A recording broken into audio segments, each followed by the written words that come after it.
Morning, so ito na pala yung nabili nating pugita kanina sa Bulungan Market. So ito ay lulutuin natin ng stir fry. Pakulo na ako dito ng tubig na may luya, tapos ilalagay natin siya guys para matanggal yung lansa. Tapos magiging firm din siya. So ayan. Pakuluan muna natin siya ng 2 minutes bago natin lulutuin.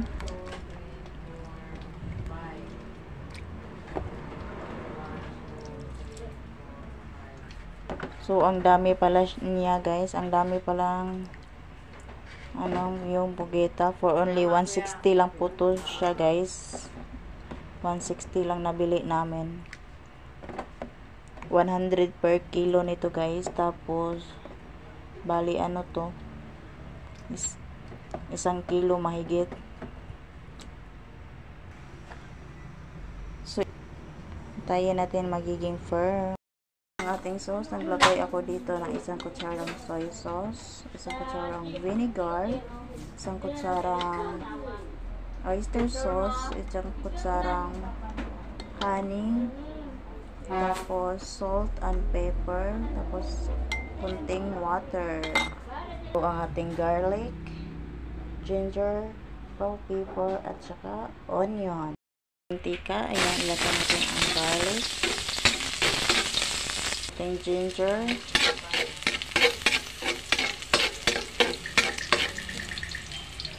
sibuyas,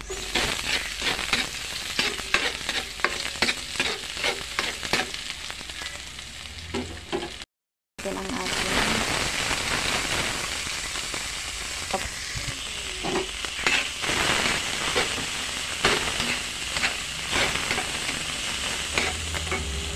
bell pepper.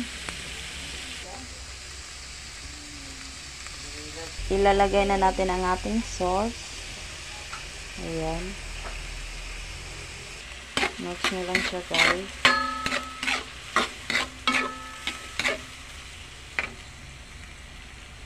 So ayan guys, ito na ang ating pugita. First time ko magluto ng pugita guys. Kasi mostly ang nagluluto ng pugita sa amin is yung papa ko.